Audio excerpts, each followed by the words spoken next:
43절에서 47절 말씀 같습니다. 사도행전 2장 43절에서 47절입니다. 사람마다 두려워하는데 사도들로 말미암아 기사와 표적이 많이 나타나니 믿는 사람이 다 함께 있어 모든 물건을 서로 통용하고 또 재산과 소유를 팔아 각 사람의 필요를 따라 나눠주며 날마다 마음을 같이하여 성전에 모이기를 힘쓰고 집에서 떡을 떼며 기쁨과 순전한 마음으로 음식을 먹고 하나님을 찬미하며 또 온 백성에게 칭송을 받으니 주께서 구원받은 사람을 날마다 더하게 하시니라. 아멘.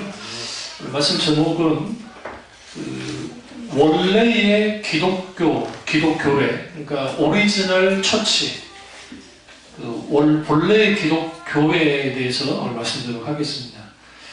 오늘 이제 앞으로 컨퍼런스가 4월 셋째 주에 있을 텐데 그것에 대한 사전 작업으로 주일 오후 때마다 이 말씀을 좀 깊이 좀 다루도록 하겠습니다. 기독교는 종교인가? 과연 이것부터 정의하고 나가야 됩니다. 기독교가 종교인가? 종교가 아니라고 말합니다. 그러나 세상에서는 기독교를 종교라고 말하죠. 그 이유는 사회과학적으로 혹은 종교학적으로 기독교를 종교라고 합니다. 그러나 기독신앙을 갖고 있는 사람들은 우리는 종교로서 기독교를 믿지 않습니다.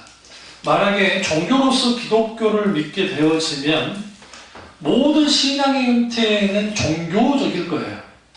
그렇게 해야만 해요.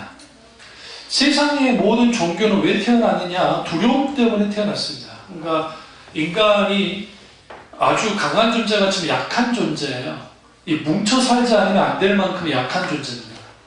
그런 의미에서 인간이 죽음에 대한 두려움, 또 삶에 대한 두려움, 기타 등등 그러한 두려움 때문에 만들어낸 게 종교입니다. 그런데 그것은 인간이 창조물이 아니고 욥기서도 그렇고 이사야서도 말한 것처럼 하나님이 영혼을 사모하는 마음을 인간에게 주셨기 때문에 모든 인간은 하나님이 자리 잡아야 될 그 자리가 있습니다. 영혼이라는 자리, 하나님의 자리. 그 하나님의 자리가 우리같이 하나님을 믿을 수 있으면 상관없는데 그렇지 않게 되어지면 사람들은 각기 자기들의 종교로 채우려 합니다. 여기서 말하는 종교는 그 종교적인 모양을 갖춘 것뿐만 아니라 어떤 사람에게는 돈이 종교이기도 하고 건강이 종교이기도 하고 어떤 사람은 뭐 기타 등등 자기들이 원하는 것들이 이제 종교가 되기도 합니다. 그럼 우리가 이 종교로서의 기독교를 믿게 되어지면 이렇게 되어집니다. 내가 하나님을 믿었어요. 그리고 내가 믿은 바대로의 하나님이셔야 돼요. 그게 종교로서 하나님을 믿는 거예요. 왜 그러냐면 종교심으로서 내가 갖고 있는 종교심으로서 신을 믿기 때문에 선택을 내가 했는데 그게 부처님이 아니고 알라가 아니고 힌두신이 아니고 신도이즘이 아니라 내가 선택한 것은 하나님일 것뿐이에요. 다시 말씀드릴까요? 내가 종교를 가졌어요. 내가 가진 거예요. 종교를 가졌는데 그 종교가 기독교예요. 그러니까 기독교인데 그 기독교에서 말하는 하나님을 내가 믿어요. 내가 믿어요. 그리고 내가 믿음으로 그 종교로서 기독교 안에 교리들이 있는데 거기에 천국도 간다고 하고 예수 믿으면 뭐 복 받기도 하고 예수 믿으면 뭐 한다고 하니까 나는 그것을 믿어요. 성령님이 우리 가운데 역사하지 않아도 그런 종교심으로 믿을 수 있다는 걸 말씀드리는 거예요. 지금. 믿음의 출발은 그렇게 될 수도 있어요. 후에 인격자신 하나님을 만나서 내가 지금 믿는 게 뭔지를 알게 되어지고 그리고 이제는 내가 하나님을 믿었던 게 아니라 하나님이 나를 믿도록 하셨다는 것을 깨달아 알 때가 와요. 그게 칭의예요. justification, 칭의. 의롭게 여김을 받게 되는 놀라운 중생의 역사가 있게 될 때에 알아요. 아멘. 네, 그게 굉장히 중요합니다. 근데 문제는 이거예요. 출발도 내가 신앙의 본질에서 출발을 했어요. 신앙의 본질에서. 그래서 하나님을 알고 사랑하는, 그리고 인격주신 하나님을 만났단 말이죠. 그리고 내가 신앙생활을 해요. 그 상황에서 종교화로 가지 않을까요? 어떻게 생각하세요? 처음부터 믿음이 출발이 잘못돼가지고 종교화로 떨어질 수도 있어요. 이거는. 그런데 내가 신앙생활 참 잘하고 있었는데, 누가 봐도 성경적인 믿음을 가졌는데, 어느 날인가 시간이 지나다 보니까 내가 종교화된 이제 기독교인이 된 거예요. 이걸 그 라이언드 리버가 이걸 컬처 크리스찬, 그러니까 문화적 그리스도인이 되어버리는 거예요. 그 기독교 문화 안에 있는 그리스도인이. 우리나라 사람들에게 종교란에서 종교 조사를 하면 교회를 난역을 하는 사람들은 기독교라고 적는데 되게 과거에는 뭐라고 적었어요? 불교. 내가 불교 신자는 아닌데 그래도 불교에 가깝다 생각 불교라고 합니다. 이것도 마찬가지예요. 독일이 루터교가 있고 카톨릭이 반인데 종교를 딱 하면 다 그들이 이렇게 왔는데 난 루터교인이라고 해요. 90% 이상해. 몇 프로가요? 90% 이상해. 근데 매주 주일날 교회 나가냐 하면 0.5%도 안 돼요. 0.5%도 안 돼요. 교회 안 나와요. 그럼 언제 교회 가느냐? 태어났을 때 세례 받으려고. 첫 번째. 두 번째는 결혼식 갈 때 교회 가고. 세 번째 죽어서요. 장례식. 딱 교회 세 번 가요. 이게 국교화된 그 기독교의 특징, 이게 종교화된 기독교의 특징이에요. 그러니까 이 종교화된 기독교는 성공회든 루터교든 뭐 개혁교회도 마찬가지고, 그런데 종교화 국가가 그렇게 됐으니까 종교화가 되긴 됐지만 눈에 보이죠. 그러나 이제 눈에 보이지 않는, 말 그대로 우리의 신앙이 종교화가 될 수 있다는 겁니다. 그걸 이제 오늘 살피려고 해요. 그러면 원색적인 본래의 기독교는 어떤 기독교였느냐? 오늘 사도행전 2장 43절부터 여기에 잘 나옵니다. 사도들을 말미암아 기사와 표적이 많이 나타났다라고 합니다. 이 말은 무슨 말이냐? 하나님의 나라는 말에 있지 않고 능력이 있느니라. 기독 신앙은 실제로 능력을 갖고 있어야 돼요. 그러니까 오늘날에는 교회 크기가 사람 많은 것이, 그 다음에 돈을 많이 갖고 있는 것이 힘이 되는 거예요. 힘이. 이게 세속화되어져 버린 기독교의 전형적인 특징입니다. 이걸 어떻게 알 수 있느냐? 중세 로마 카톨릭이 그들이 종교화는 언제 일어났냐면 AD 6세기경으로 봐요. 그러니까 313년에 콘탄스누스 황제가 기독교를 공인하고 그 다음에 이후에 이제 기독교를 국교로 삼습니다. 386년인가 그때. 그리고 그랬을 때 이제 국교화가 되고 난 다음에 주류 종교가 된 거예요. 기독교가 소수에서 주류 종교가 됐어요. 그리고 한 200년 정도 흐릅니다. 그 안에서는 우리가 너무나 좀 제가 자주 설명했으니까 아우구스티누스라고 하는 어거스틴이라는 분이 나와서 정말 하나님의 은총부터 시작해서 기독교가 아직 세속화되지 않도록 종교화되지 않도록 막았어요. 그분이요. 그분을 통해서 하나님이. 그리고 난 다음에 6세기가 딱 돼서 교황의 등장과 동시에 무슨 일이 벌어졌느냐? 세속화가 일어났어요. 세속화가 되니까 이제는 그 종교화의 두 가지 단계가 있어요. 이걸 자크 엘룰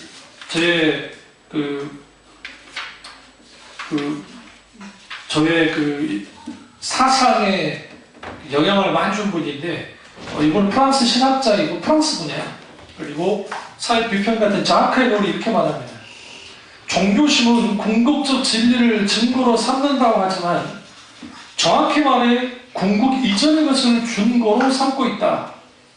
이 말은 무슨 말이냐면 종교가 자기들은 진리를 갖고 있다고 생각하지만 그 종교심으로 말미암는 그러한 모든 것들은 뭘 뛰어넘지 못하냐면 내적인 차원을 뛰어넘지 못한다는 거예요. 그러니까 모든 종교는 현실적이에요. 불교든 샤머니즘이든 그리고 뭐 힌두교든 어떤 것이든 간에 그들만의 현실을 가지고 그 현실을 종교로 잘 어떻게 해요? 종교가 도움이 되어가지고 현실이 잘 살아나가도록 하는 거예요. 그리고 그렇게 해서 종교가 그들이 원하는 것으로 인도한다고 생각하면 믿어요. 그래서 여러분, 카톨릭 성당에 갔을 때 이렇게 소원 긋고 그 다음에 거기 하면서 자기들이 원하는 거 빌어요. 입도 맞춰요, 성물에. 불교 똑같잖아요. 우리 집사님 불교 예전에 뭐 가보셔서 알겠지만 그 절 같은 데 가보면 절에 탑 같은 데 도는 분들부터 시작해서 그 아주 정성을 들입니다. 그리고 우리 저기 속리사 있거든요. 그 속리사에 보면 어마어마한 그 총동 불상이 있어요. 그 불상을 할 수는 없어요. 어마어마한 그 사람 다 들어갈 수 있을 만큼이니까. 근데 거기에 그 발인가 그게 번질번질해요. 사람한테 만져가지고 그거 하면은 애를 잘 낳고 막 사업도 번창한다니까 번질번질해요. 똑같아요. 카톨릭도 자기들이 원하는 그 성물이다 뭐 그런 데 가가지고 그렇게 막 입맞추고 막 그런단 말이에요. 여러분 성지순례 가서 조심해야 될 게 우리 교우들은 그러지 않겠지만 소위 성지순례를 가가지고 거기서 똑같이 그러고 있으면 혼납니다. 저한테는. 진짜로. 그러니까 아니 그 통고개벽에 우리 교회는 통고개벽이라 생각하고 통고개벽에다가 자기들 소원을 집어넣으면 기도가 더 응답 잘 됩니까? 나 왔다 간다 영어는 괜찮아요.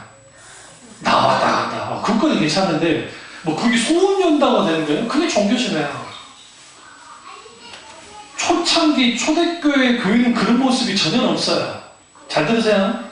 종교와 기독신앙의 차이는 뭐냐면 종교는 나를 위해서 믿는 게 종교예요. 나를 위해서 믿는 거. 기독신앙은 하나님이 나를 믿도록 해주는 거예요. 그런 계시를 주시는 거예요. 완전 달라요. 나를 위해서 하나님을 믿는다라고 하면 모든 사람은 어디에 빠져 있는 거예요? 종교에 빠져 있는 거예요. 실제로. 그럼 이렇게 말할 수 있죠. 교회 다니고 자기를 위해서 하는 거지 그러지 않냐. 그럴 수는 있어요. 그런데 문제는 뭐냐면 내가 교회를 다니도록 하신 분이 있다는 거야. 그게 누구냐? 하나님이세요. 아니, 내가 뭐 잘나가지고 내가 믿고 싶다고 해서 믿는 그런 게 아니라는 거죠. 근데 종교는 기독교가 될 수 없는데 종교가 기독교가 되버리니까 기독교가 종교화되는 현상들이 났다는 거예요. 그러면 쭉 다뤄보겠습니다. 기독교의 종교화는 기독교의 세속화와 밀접한 관계를 갖고 있습니다. 첫 번째로 신앙이 세속화되는 이유는 뭐냐? 신앙의 본질에서 떠났기 때문에 그래요. 그러니까 신앙의 본질에서 떠난다는 말은 무슨 말이냐면 하나님을 알고 사랑하는 것이 신앙의 본질이에요. 하나님과 친밀한 만남, 하나님과 친밀한 교제가 신앙의 본질이에요. 그런데 하나님을 사랑하고 아는 것이 중심이 되지 않고 하나님과의 관계와 하나님과의 만나는 것이 중심이 되지 않는 상태에서 하는 모든 종교적 행위는 종교심에 의한 것뿐이에요. 그러니까 이제 쭉 들어보면 여러분이 알 수가 있게 될 텐데 오늘 이 본문의 말씀은 지금 성령이 강림하시고 회개의 복음이 선포되고 하나님의 십자가 복음이 선포되고 난 다음에 놀라운 하나님의 부흥의 역사가 나타난 거예요. 그리고 신자들 속에 사도들 말미암아 기사와 표적이 많이 일어났고 믿는 자들이 다 같이 있어서 통용하기 시작했고 날마다 마음을 같이 성전에 모이기를 힘썼고 집에서 떡을 뗐고 기쁨과 순전한 마음으로 음식을 먹었고 하나님을 참여했고 온 백성이 칭송을 받았고 주께서 나를 구원받는 사람 나보다 더하게 하신 거 이게 초록교의 전형적인 모습이에요. 뭐 조금 과도기적이긴 하지만 근데 여기서 우리가 이것만 보면 안 돼요. 이것만 보면 안 되는 이유가 뭐냐면 신앙의 출발은 잘 들으세요. 기독신앙의 출발은 인격체신 하나님을 만남에서 출발돼요. 그러니까 하나님과의 만남이 없으면 신앙은 출발조차도 못해요. 그럼 오늘날의 교회는 어떻게 만들어놨냐면 인격체신 하나님과 만남이 필요로 하지 않아요. 그냥 지식적인 동의만 해나가는 거예요. 지식적인 동의는 무슨 말이냐면 내가 하나님 믿어. 하나님이 살아계신 것 같아. 그러니까 내가 하나님을 믿어줄게. 그럼 내가 하나님 믿어요. 그리고 교회 나오는 거예요. 출발은 달라요. 믿음의 출발은, 신앙의 출발은 인격체이신 하나님을 만나고 아는 것부터 시작돼요. 첫 시작이.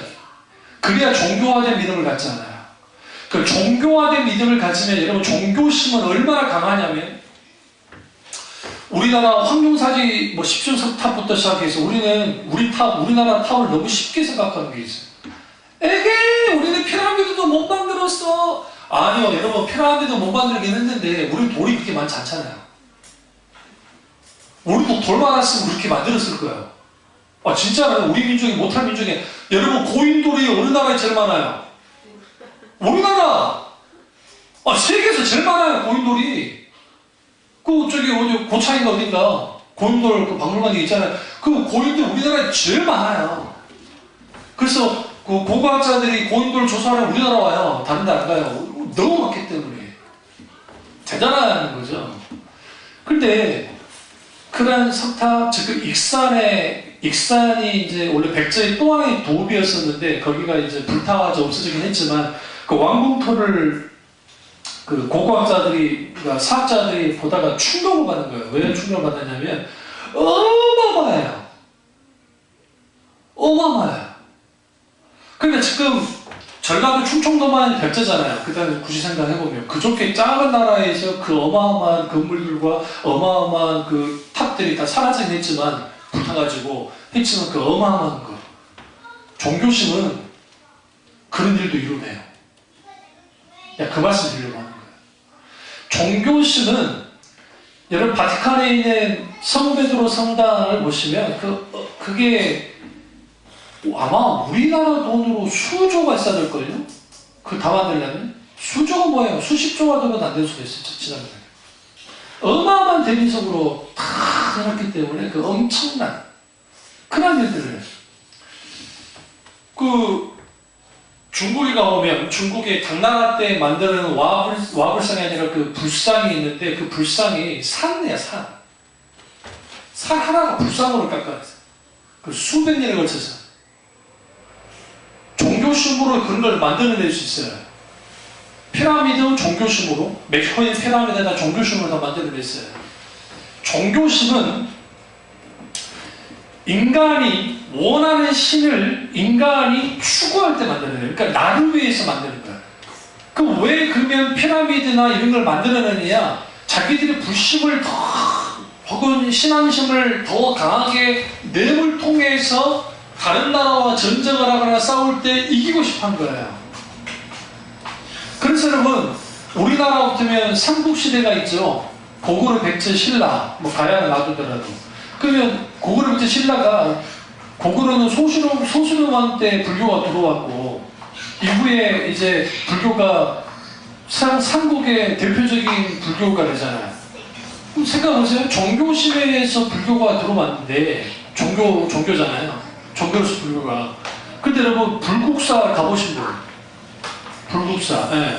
그 불국사가 뭐예요? 부처님 나라라는 거예요. 불국사 자체가 부처님 나라. 어마어마한 거예요. 그게 우리 눈에는 현대인의 눈에 보니까 별거 아닌 것 같지만 그게 엄청난 건데 그런 불국사 신라와 고구려와 백제가 서로 경쟁하는 거예요. 같은 나라가 싸우니까 불신을 보여야 이길 수 있다고 생각하니까 그래서 자기들을 위해서 신을 자기들이 원하는 신 자기들을 위해 줄 수 있는 신이어야 되기 때문에 불신을 보여서 그렇게 만들어내는 거예요. 그 태국의 왓아룬이라고 아룬 아니고 저기 그 서원이 있는데 그 와불상이 엄청 큰 게 있어요. 황금으로 되어 있는. 그게 아유타야 시대에 이제 만들어진 건데 그 시대에 만들어진, 이게 왜 만들어졌느냐? 미얀마, 베트남, 캄보디아 다 불교잖아요. 태국도 불교고. 근데 서로 싸우잖아요. 싸우니까 뭐 해야 돼요? 종교심을 보여줘야 돼. 그러니까 불상이 더 커질 수밖에 없는 거예요. 무슨 말씀 드리려고 하느냐? 그 어마어마한 극덩어리로 취장을 했어라도 뭐 하고 싶어요? 종교심을 보이고 싶어요. 뭘 위해서? 나를 위해서. 한번 가보시죠. 출애굽기를 한번 가보겠습니다.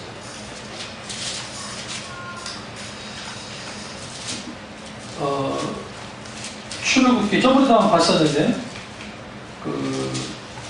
시내산에 모세가 올라갔을 때 19장이라고 보거든요.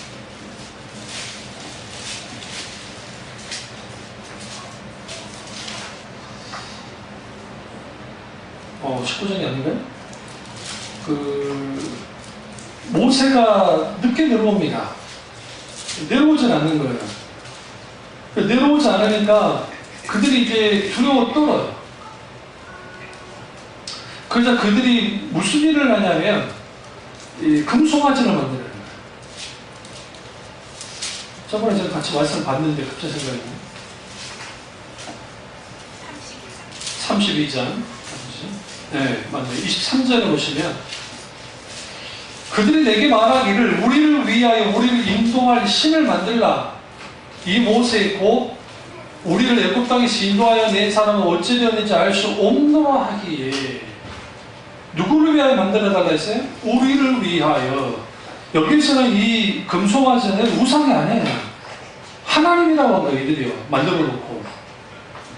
그러니까 금송아지를 만드는데 32장 1절을 보시면 백성이 모세가 산에서 내려오니 더딤을 보고 모여 백성이 아론에게 일어나 말하되 일어나라. 우리를 위하여 우리를 인도할 신을 만들라. 이 모세 곧 우리를 애굽 땅에 인도해 낸 사람은 어찌 되었는지 알지 못함이니라 라고 하고 있고, 그러면서 4절에 보시면 아론이 금고리를 받아 부어서 조각칼로 새겨 송아지를 만들었어요. 그들이 말하되 이스라엘아, 이는 너희를 애굽 땅에서 인도하여 낸 너희의 뭐다?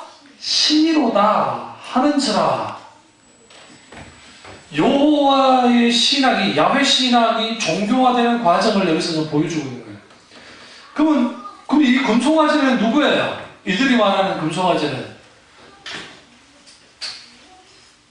애굽 신이에요? 아니에요. 가나안 신이에요? 아니에요. 하나님이에요.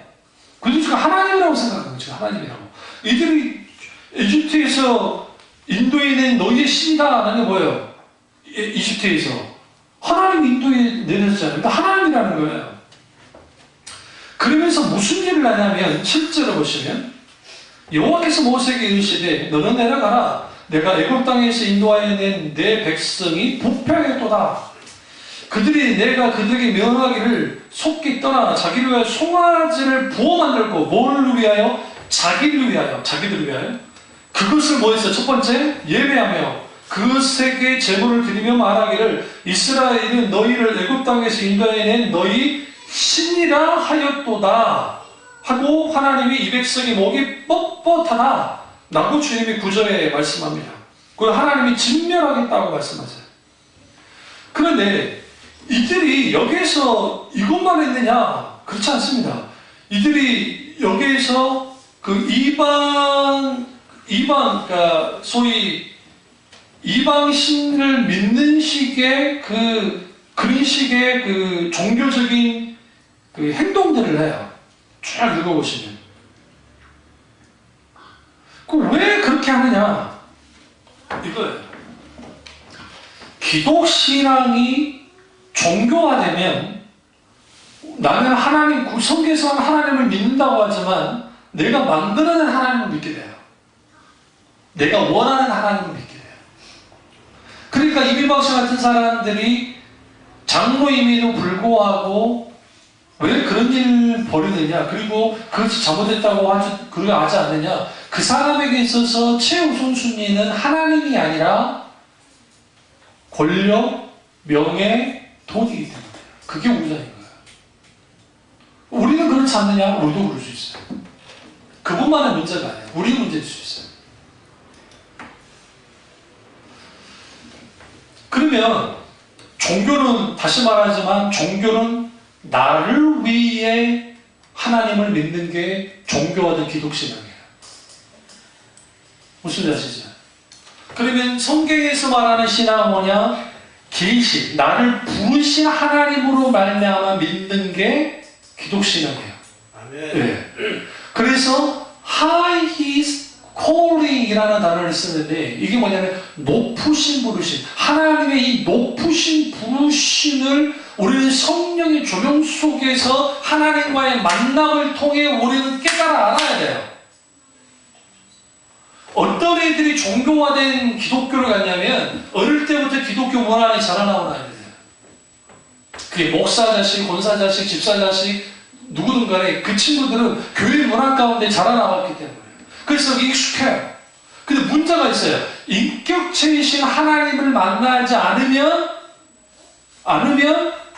무슨 일이 벌어져요? 종교인이 되는 거예요. 그러니까 기독교 종교인이 되는 거예요. 우리는 기독교 종교인이 되면 안 돼요. 근데 기독교 종교인이 될 수밖에 없는 이유는 뭐냐면 신앙의 본질로부터 떠나면 하나님을 알고 사랑하는 신앙의 본질, 하나님과 만나려고 하나님과의 관계를 중심으로 한 신앙생활에서 떠나면 의식과 형식을 중심으로 가게 돼 있어요. 그러면 주일날 생각해보세요. 주일날 교회 나와가지고 큰 교회 같은 경우에는 성가대다, 구역이다, 성경 공부다, 뭐 어떤 프로그램이 많이 돌리니까 프로그램을 합니다. 뭐 큰 교회도 주차 봉사도 하고 막 하잖아요. 합니다. 정작 거기서 가장 소중한 게 뭐예요? 예배 받으신 하나님, 영광 받으신 하나님은 뒷줄을 밀려나기 시작하는 거예요. 그러니까 소위 내가 하나님을 위해서 예배 봉사하고 하나님을 위해서 뭔가 한다고 하지만 정작 내가 하나님 앞에 예배 드릴 때 내가 하나님 앞에 드려졌냐고요. 물어볼까요?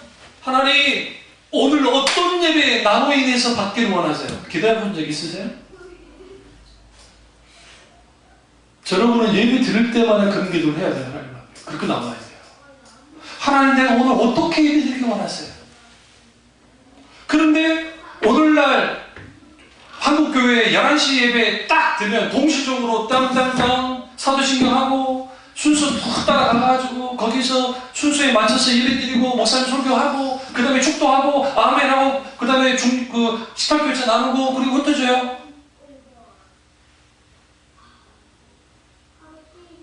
그날따라 목사님이 설교를 잘하니 웃겨주고 울려주고 기분 좋게 만들어주네. 그러니까 너무너무 좋은 거. 그거 귀하죠. 근데 그 예배 가운데 하나님과의 만남이 있었냐고요. 예배 가운데 하나님의 인도를 경험했냐고요. 하나님의 선포된 말씀 속에서 내 영혼을 자극시키고 내가 정말 하나님 앞에 회심할 수밖에 없는, 내가 돌이킬 수밖에 없는 그러한 하나님의 말씀으로 인한 성령님의 놀라우신 음성을 듣고 그 음성 속에서 있게 되어지는 반응이 있었냐고요. 그런 반응이 거의 대부분이 없어져요. 왜요? 신앙의 본질로서 떠난 거래요. 첫 번째. 두 번째, 신앙의 본질, 그러니까 신앙의 세속과 종교화의 과정인데 하나님을 알고 사랑하는 신앙의 본질에서 떠나게 되고, 첫 번째가. 두 번째는 마음으로부터 하나님을 떠나요. 동시적으로. 마음으로부터 하나님을 떠난다는 말은 무슨 말이냐면 이거예요. 신앙의 종교화는 인격체신 하나님을 만나고 중식을 체험하면 종교화가 일어나지 않아요. 그때는 너무 뜨거워요. 하나님이 너무 좋아요. 앞뒤 잘 한번 얼굴을 보세요. 여러분 하나님 얼마나 좋아하십니까? 정말 좋아하십니까? 하나님 얼마나 사랑하십니까? 조심해야 될 게 하나님을 가둬놓으면 안 돼요. 우리 생각 속에 많은 사람들이 하나님을 가둬놔버려요. 교회 안에 가둬둔다고요. 그러니까 하나님은 교회만 있으시면 돼. 근데 내 직장 갈 때 따라오지 마시라는 거예요. 나 복잡하니까. 우리 집에도 오지 마세요. 이게 오늘날 너무 심각한 신앙의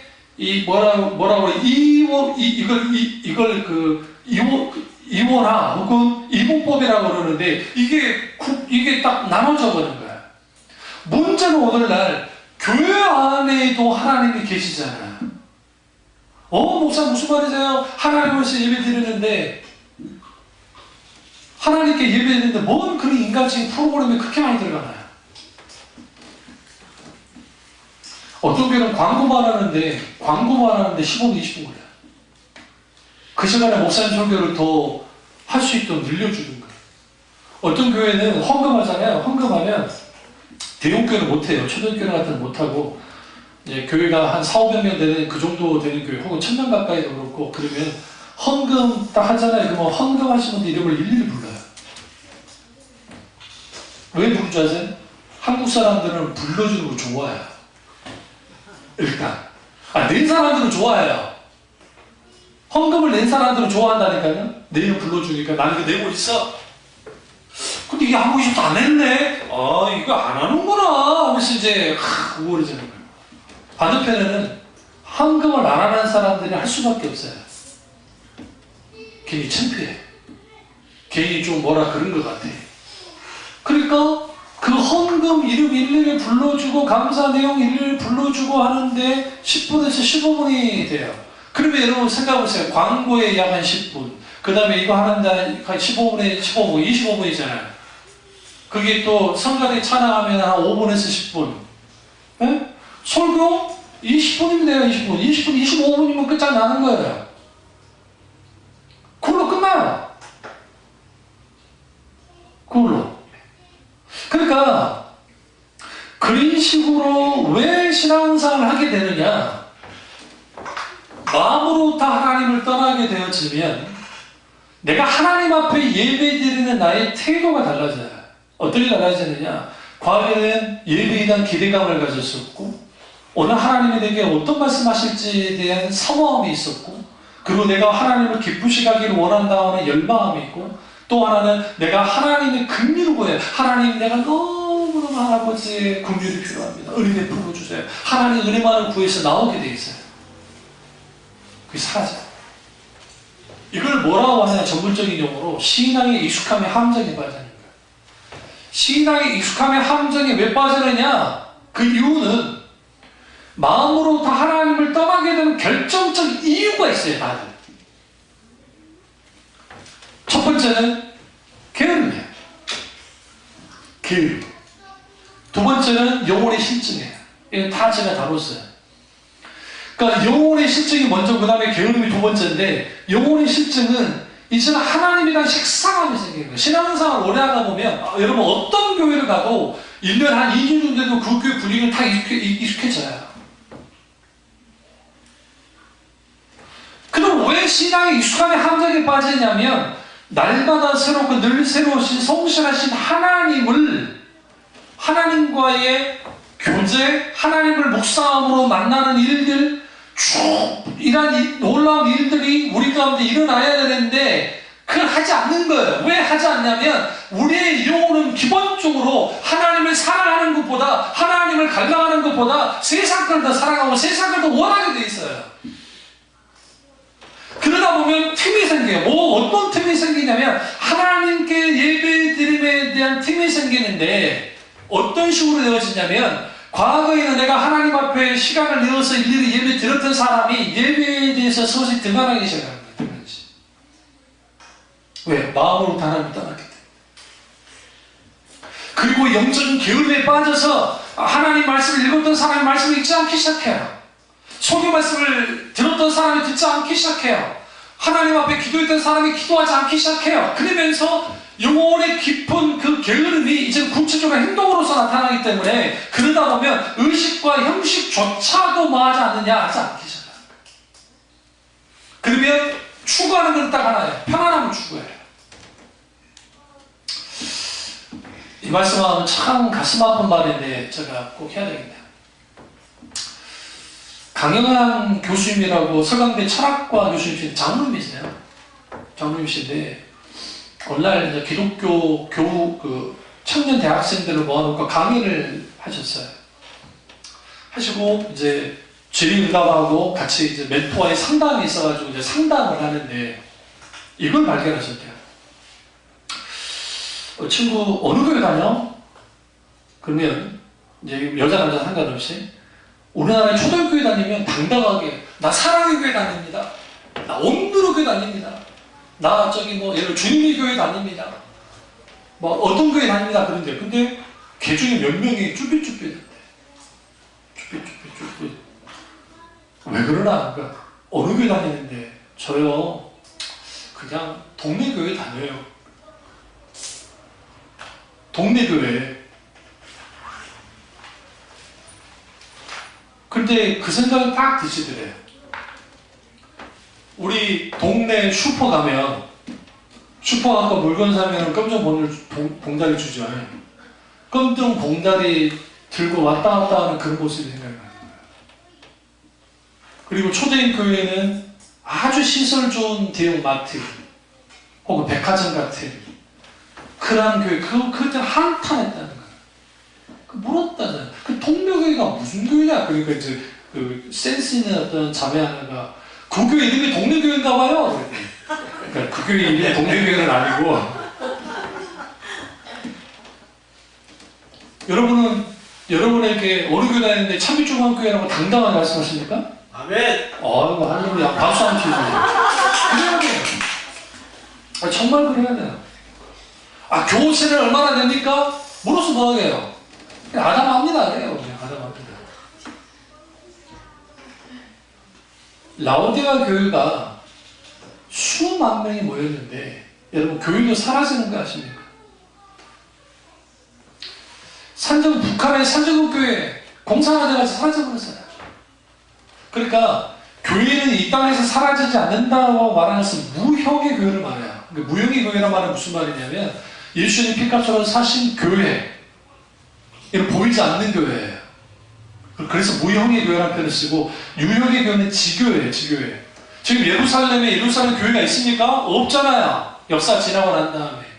여러분 지금 그 터키 갔다 왔잖아. 에페소, 두아디아, 사데, 서마나, 빌라델비아 이런 교회 다 사라졌어요.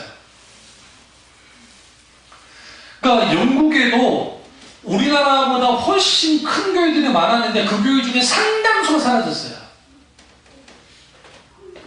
지금 우리 시대에는 그런 일이 벌어지지 않을지 모르지만 우리 이후의 세대 하나님의 봉이 임하지 않으면 지금 우리가 지금 알고 있는 그 초대형 교회들 있잖아요. 그 어마어마한 교회들, 그 교회들이 사라질 거라니까요. 사실 이 초대형 교회들이 대부분 어디서 다 충돌을 받았느냐? 우리 같은 작은 교회들에서 다 충돌받는 거예요. 무슨 소위 말하는 그냥 불신자들이 그쪽으로 가서 교회가 되어진 게 아니라 크게 된 거예요.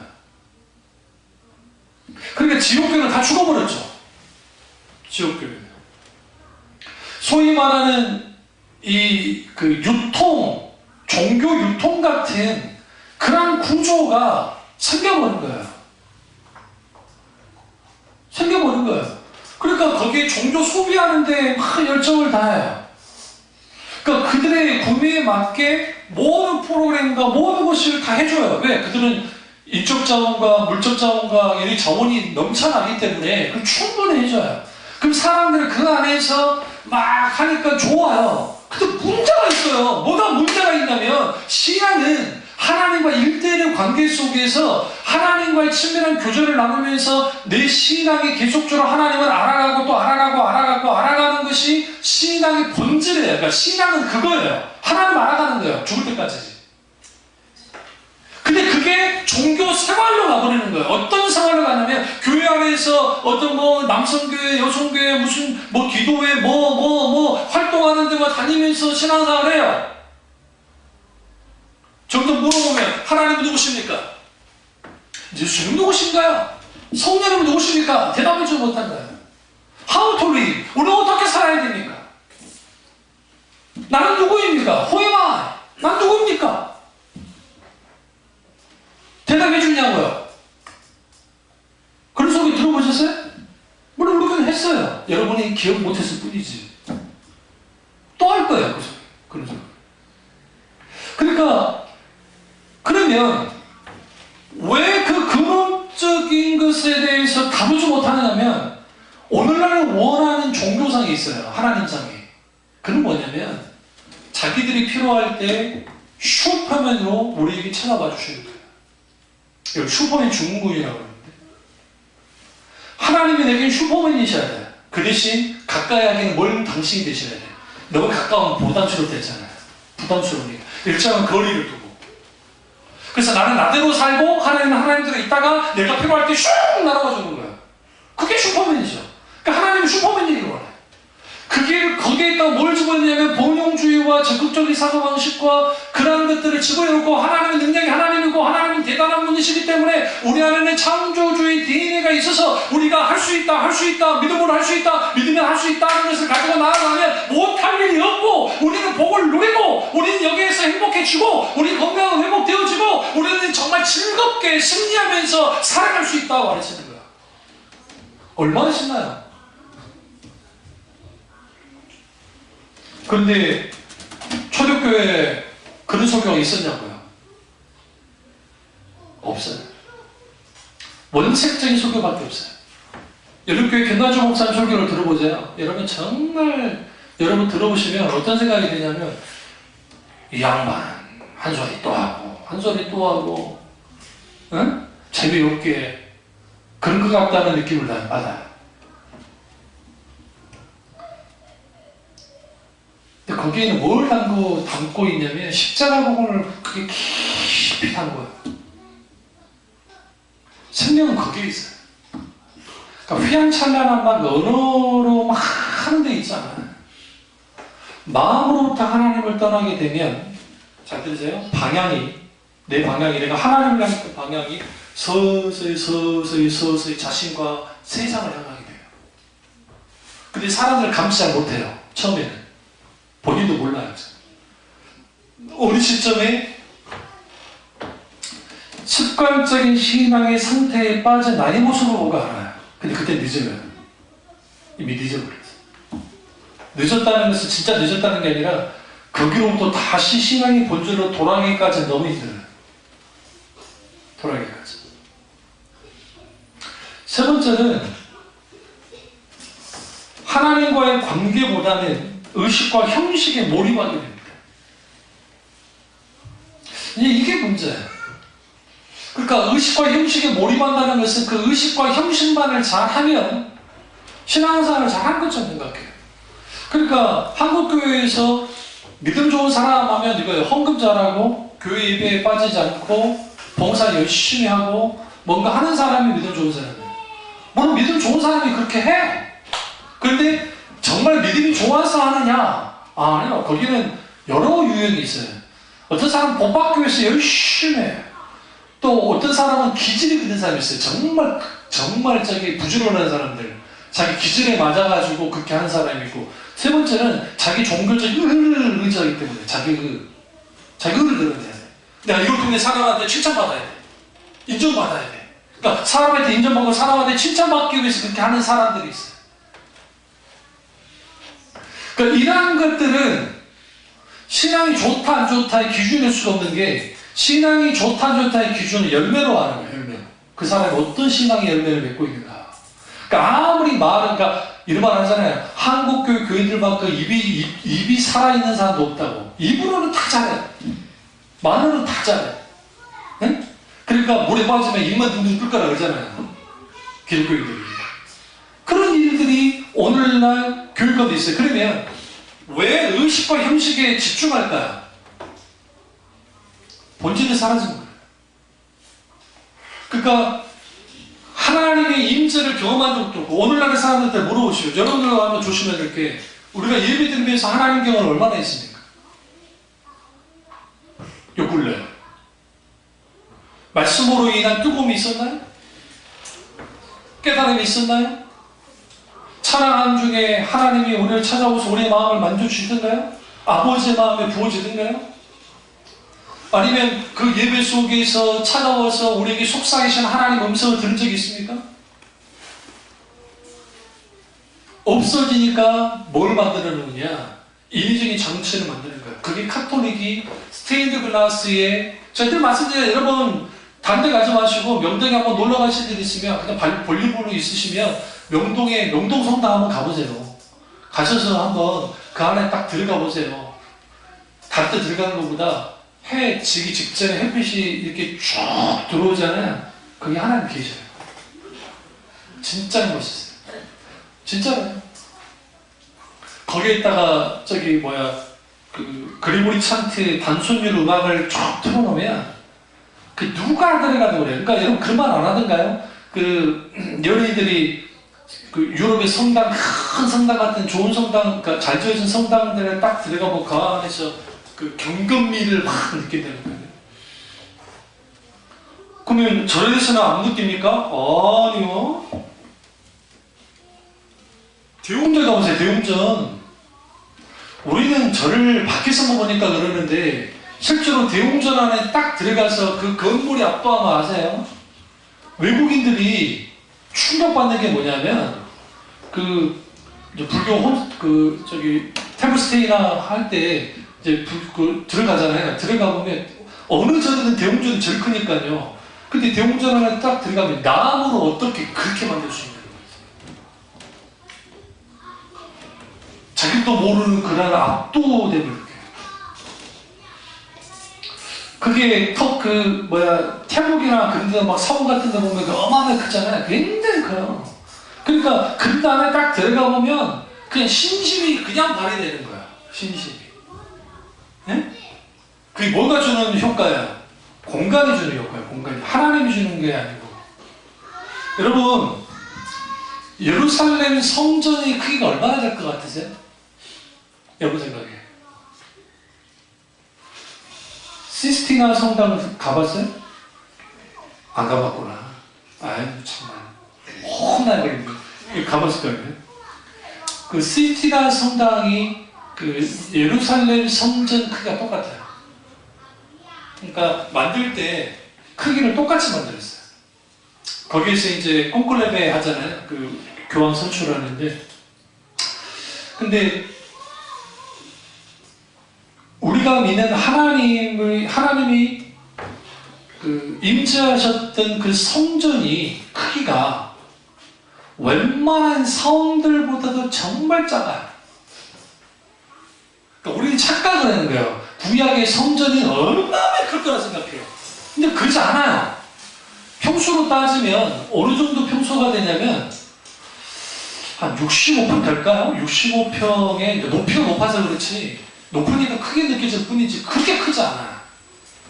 시티나 성당 그렇게 크지 않아요. 우리 생각할 때. 그래서 지금은 이제 앞으로는 거기 방문객들 제한한다고 이제 나오는데 제가 갔을 때는 안 그랬으니까 그러는데 거기에 딱 봐서 그 위를 쳐다보면 그러면 왜 그게 그 안에 들어갔으면 엄청 크게 느끼냐면 어마어마하게 높으니까 그 전체가 굉장히 크게 느끼지는 것뿐이에요. 왜 하나님이 그렇게 만들고 있을까요? 진짜 천진만물을 창조하신 하나님이면 얼마나 큰 성전을 만들도록 해야 될 거 아니에요. 하나님 그렇게 하지 않았어요. 왜요? 하나님은 성전에 가둘 수 있는 분이 아니에요. 솔로몬이 낙성식 때 그 말합니다. 여호와 하나님은 이 성전에 거하기가 부족한 분이다. 그러니까 거할 수 없다. 근데 주님이 친히 거하신다는 것을 얼마나 감사한지 몰라요. 그렇게 있어요.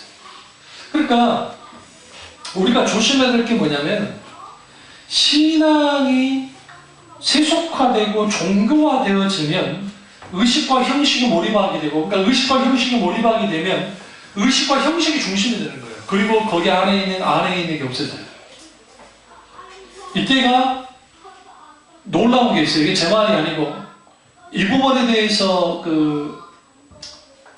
칼 바르트가 뭐라고 했냐면 종교화의 현상 중에 하나의 특이한 점이 있는데 다음에 또 말씀드리겠습니다만 그건 뭐냐면 원래 본질에 있던 것이 종교화되잖아요.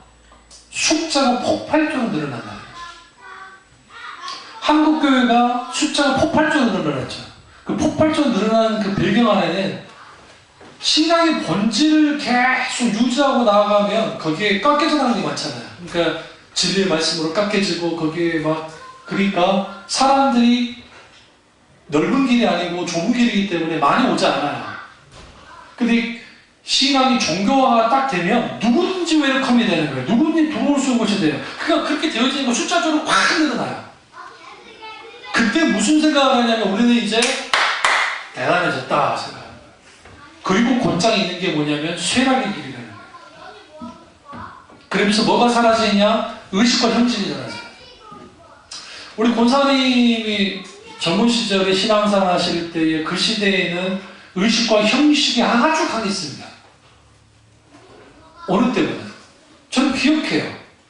저는 어릴 때부터 교회를 떠난 적이 없기 때문에 어릴 때부터 교회 안에 있었잖아요. 그러니까 저는 그 교회 안에서 그 80년도 제 기억 속에 있는 80년도, 90년도, 뭐 2000년 할 때 그 80년도에 있었던, 그러니까 70년도, 80년도에 있었던 그 뭐라고 그래요?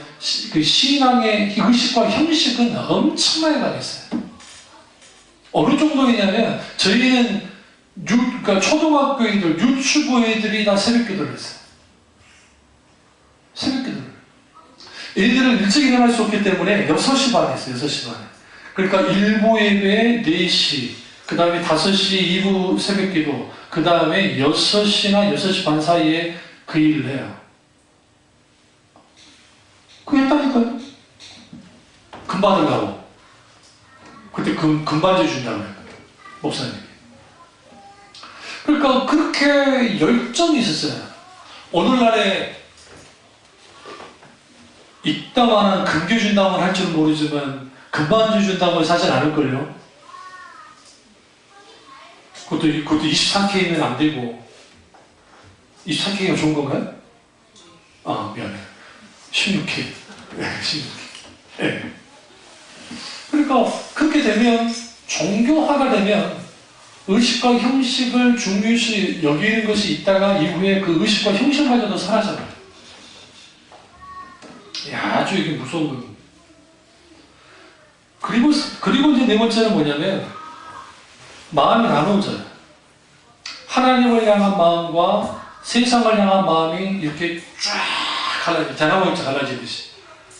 처음에는 아주 미세하게 있습니다. 미세하게 있다가 이게 서서히 나눠져서 이제는 하나님의 마음이 내게 더 이상 와닿지 않게 돼요.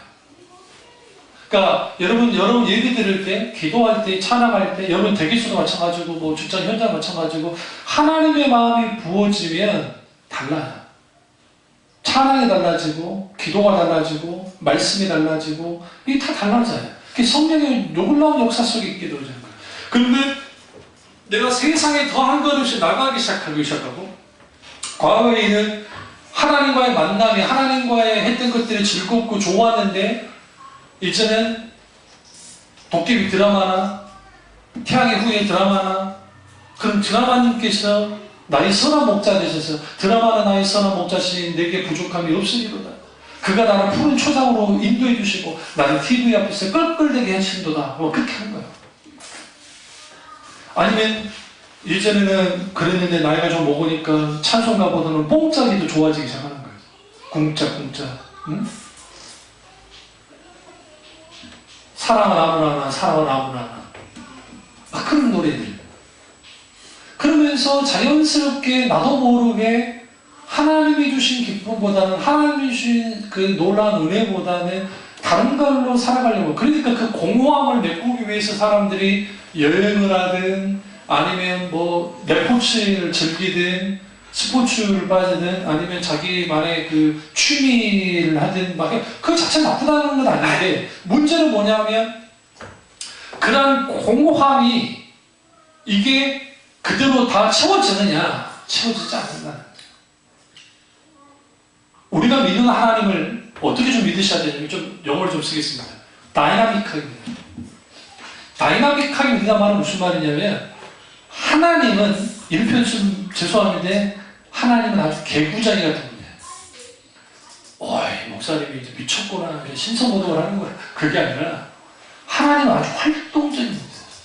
그러니까 아주 지적인 분이시기도 하지만 아주 감성적인 분이기도 하시지만 아주 활동적인 분이에요. 그래서 하나님 우리와의 관계를 가질 때에 하나님의 그분의 살아계신 하나님이 그분의 살아계신 그대로 우리에게 맞게 찾아와요. 그리고 나이나익하기 원해요. 관계 갖기 원해요. 하나님이 우리와 산책하기 원한다고요. 마치 거닐면서 손잡고 거닐고 말을 맞추고 대화를 나누고 눈을 맞추고 스킨십을 하면서, 이게 비유예요. 실제로 하나님이 그렇게 나타난 게 아니라 비유예요. 그런 식으로 실제로 내 개인에게 살아서 역사하신 하나님으로서 실제로 우리 집회의 현장, 예배의 현장뿐만 아니라 삶의 현장에서 찾아오셔서 내게 만져주시는 하나님, 만나주시는 하나님을 온전히 우리가 경험해야 그 신앙이 살아있어요. 아멘. 네, 정말로요.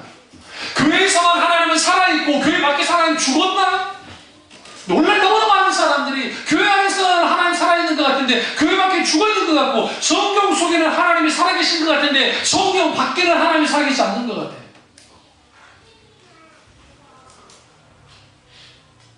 그런데 왜 아멘이 잘할까요? 그 사람들이 나하고 관계가 없으니까. 이 시대에 이렇게 역사되고 있습니까? 아멘 아멘해요. 막상 자기에게 어떤 일이 벌어지거나 할 때에는 하나님 그분을 찾지 않죠. 마음이 나누어지면 그 나누어진 마음이 우리를 어떻게 만드느냐, 하나님 사랑을 죽여버려요. 그리고 세상 사랑을 갖게 만들어요. 그럼 당연히 다섯 번째 무슨 일이 벌어져요? 신앙의 물러남의 현상이 일어나요. 영적 침체라고 합니다.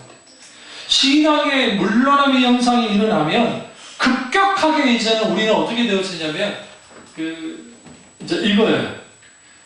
내가 교회를 다닌 것이 아까워서라도 교회를 다녀요. 아시죠?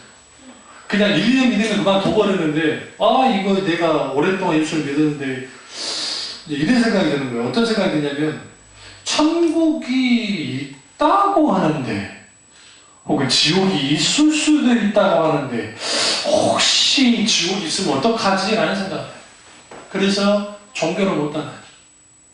여러분, 각 종교마다 사람들이 떠나지 못하게 하는 장치들이 있어요. 그 이단들이 잘 쓰는 건데, 그 대표적인 인간관계예요. 인간관계는 몇 개에서 못 떠나게 만들고, 또 하나는 그들의 교리예요, 교리. 그 종교적인 교리, 형식, 의식. 그 안에 사람을 가둬요. 그렇게 돼요. 그러니까 사람들은, 그래서 그 종교학대라는 책이 있는데, 그 종교학대라는 책에서 왜 종교학대라는 말을 했냐면, 율법주의나 의식이 본질을 대체하는 율법주의에 딱 빠지면 인간은 거기에 속박을 당해요. 그러니까 신앙은 자유하는 거예요. 하나님 앞에 자유해서 십자가로 율법으로부터 자유하고 저희 종교도 자유한 거예요. 그리고 하나님과의 관계를, 친밀한 관계를 갖되 하나님이 나의 주인이시고 왕이신 것을 인정을, 절대 주권을 인정을 하고, 그 절대 주권 안에서 우리 자유를 마음껏 누리는 게 신앙이에요. 그게 신자예요. 그게 그리스도인이고. 근데 오늘날에는 아버지의 권위가 없다 있잖아요. 잘 생각해 보세요. 가부장적인 문화가 좋은 건 아닌데 잘 사는 나라일수록 가부장적인 문화가 없죠. 잘 생각해 보세요. 잘 사는 나라일수록 가부장적인 문화가 많이 없어요. 덜해요. 그 이유가 뭐냐면 여자들의 인권도 올라가니까. 근데 무슨 얘기를 하죠? 이게 제 말이 아니고 이은호 교수님이 했던 말이에요. 아버지가 사라지자 엄마가 대체를 했는데 그 자체는 나쁜 게 아니라 이거예요. 근데 문제는 뭐냐면 아버지가 사라지자 신앙도 사라졌다는 거예요. 그 우리 문화적으로 읽을 때 왜 그러느냐, 아이들이 자라나면서 아버지의 권위가 뭔지를 몰라요. 여러분의 자식들 엄마 우습게 여깁니다. 아들들은 정말 엄마 우습게 여겨. 농담 아니에요. 진짜. 제가 우리 아들 원래 뭐 착하고 그러니까 그런 것도 있지만 제가 하도 물러났기 때문에 더 나는 거지, 이것들도 내가 풀어놨으면 더 있을지도 몰라요. 그러니까 그러다 보면 아버지 상이 사라져버린 거예요. 하나님은 누구세요? 아버지예요. 아버지예요. 가부장적으로 가자는 말이 아니에요. 저는 가부장은 틀렸다고 생각해요. 잘못된 거지만 권위를 잃어버린 거예요. 우리 신앙 가운데, 잘 들으세요? 하나님의 권위를 인정하지 않으면 모든 신앙은 사상유각이에요. 사상유각은 뭐냐면 무너질 수밖에 없도록 쌓는 것과 똑같아요. 그래서 하나님의 절대 주권이라고 하는 이 주권의 문제, 하나님이 나의 주인이시고 하나님이 나의 주인이시면 내 인생을 책임진다는 게 분명하고, 하나님이 내 인생을 책임지기 때문에 태어나서 죽을 때까지 영원토록 나와 함께 하시고 나를 보호하시고 지키시는 분이라는 거예요. 그분이 하나님이에요. 그런데 젊을수록, 그 다음에 신앙이 설레을수록 하나님이 주권 안에 있기를 원치 않아요. 내가 주인 되기 원하죠. 이거는 선택의 문제가 아니고, 내가 하나님이 주인이라고 선택하고 내가 주인이라고 선택하는 문제가 아니에요. 이거는 반드시 이게 필연적인 거예요. 하나님이 나의 주권자가 돼야 돼요. 나의 주인이 되셔야 돼요. 그런데 종교적으로는 절대로 하나님이 주인 될 필요가 없어요. 왜요? 나를 위해서 내가 종교를 갖는 거니까, 기독교는 종교를. 하나님 또한 누구를 위해서 필요한 거예요? 하나님이에요. 과거에 동산교회 있을 때 제가 청년들에게 강의했던 게 그것 중 하나 있어요. 만약에 나라는 존재가 없으면 하나님이 필요하냐 필요하지 않느냐. 지금은 목사가 됐습니다만은 정렬 목사가, 그때는 이제 청년이죠. 정렬이가 말을 필요 없지요. 필요 없습니다. 제가 그걸 이제 받아쳤죠. 그게 이제 제가 그 당시 전전원을 쓸 때예요. 전전원 글. 그 친구는 이제 이 녀석은 파편적인 질문으로 받아들인 거예요. 나라는 존재가 없어도 하나님은 절대적으로 필요한 분이에요. 왜? 그분이 자존하시는 분이에요. 신앙을 했으니까 어떻게 반응할지 모르겠지만, 그러면 내가 이 세상에 태어나게 하신 분이 하나님이시죠. 그러면 하나님이 나에게 주인 되시는 것은 결코 우리를 짓누르기 위해서가 아니에요. 이 세상에 누가 있어요? 사탄이 있고 세상이 있어요. 하나님 보호하고 싶어요. 생각해보세요. 지금 여기 이민대들이 막 다니는데 그 혼이 연이가 있어요. 지금 아빠가 있고 엄마가 있는데 그 아빠 엄마가 어떻게 하냐, 적절히 통제하려 들겠죠.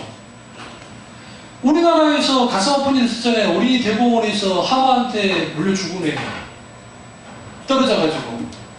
근데 그 엄마 아빠가 물론 거기 그 관리하면도 좀 잘못했겠지만 그 엄마 아빠가 그 아이를 통제하지 않은 거예요. 그냥 통제하지 않고 막 알아서 해라 하는데 그걸 하다가 팍 떨어졌는데, 하마는 어느 초식동물이지만 아주 안 나는 놈들입니다. 자기 안에 들어오면 무조건 죽여요. 심지어는 자기 동족이라 할지라도 죽여요. 사자가 가장 들어와요. 동물의 왕국 보시면 악어보다도 사자를 하마는 더 들어왔네요. 하마는 막 입을 들잖아요. 우리가 하나님의 권위를 들어가게 해야 돼요. 실제로 있었던 일입니다. 이만하면 끝내겠습니다만은, 다음 주에 하겠습니다만은, 실제로 그 부모가 그 교회 다니는 부모인데 애가 있는데 애를 자유롭게 분방하게 키운다고 그냥 키운 거예요. 실제로 있었던 일. 버스가, 우리 애들도 조심시켜야 돼요. 차가 있는데 막 도로로 트럭이 막 오는데 이 녀석이 막 달려요. 안 돼! 서! 그러니까 뒤로 돌면서 피치 붙더니 달려가고 죽어버렸다고. 그냥 쳐 죽었어요. 이게 뭐냐는 거예요. 시험들 있는데 이게 뭐냐는 거예요. 그때 그분 아이를 잃어버린 분한테 그 말을 하지 않았지만, 그 아이 부모의 양육에서 치명적인 문제가 있어요. 그게 뭐냐면 아이에게 권위 있는 존재가 되지 못한 거예요. 권위. 서 할 때 멈춰요. 애들은요, 앞뒤 잘 안 봐요. 엄마가 보고 던져요. 지금 우리 경륜이랑 이상이 그렇게 합니까? 아니죠. 다 컸는데 집에 다 보고 하고 그렇게 건너죠. 마치 하나님이 그거예요. 우리에게 권위자가 되셔야 돼요. 오전에 말했지만 예수님이란 어떻게 하셨을까를 반복하면서 물으면서 살며 하나님의 놀라운 은혜를 경험할 텐데, 하나님이 나의 권위자, 주권자, 왕이실 때 우리는 막 목을 조른 것 같고 나는 정말 하나님의 통제를 받고 지배를 받고 막 나를 얼굴 매는 것 같지만 하나님은 거기서 자유를 줘요. 진리가 자유를 줘요. 진리가 너희를 자유케 하리라 말씀드려요. 그런 신앙을 갖게 되어지면 종교가 만들어낸 우리를 얽어매는 것들, 그러니까 소위 종교적으로 얽어매는 것들이 있어요. 이런 분들 있죠. 11조 안 했으니까 사업이 망한 거지. 11조도 안 하는데 사업이 잘 될 줄 알았어? 뭐 그런 사람들 있어요. 도대체 그 사업과 11조가 뭔 상관이 있는데 도대체? 물론 하나님께 11조 드려야죠. 근데 그 11조라는 게 소위 말하는 신앙의 전체의 소위 말하는 기준입니까? 반대로 말할까요? 11조는 잘 되는데 돈 막 자기 마음대로 줬어. 그럼 그게 11조의 정신을 만든 겁니까? 말씀드렸잖아요. 11조는 모든 물질은 하나님께로부터 왔음을 인정하는 거예요. 근데 우리는 먹고 살아야 되니까 하나님 우리에게 10의 9조를 먹고 살고 하나님께 10의 1조를 드리라는 것은 뭐냐면 내가 하나님, 내 물질과 내가 가지고 있는 모든 것에 하나님께로부터 왔다는 것을 인정하고 하나님께 감사하도록 하기 위해 나온 신앙 장치예요. 그래서 신앙이 가장 밑바탕에 있는 거예요, 그게.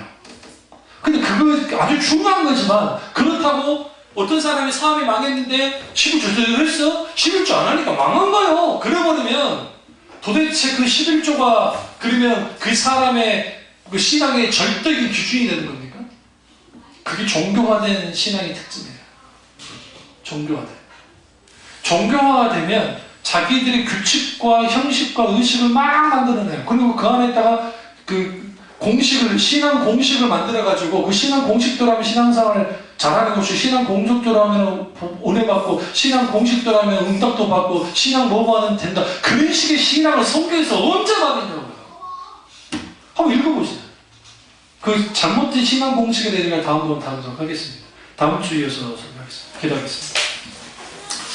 기도하실 때 좀 시간이 갔지만 하나님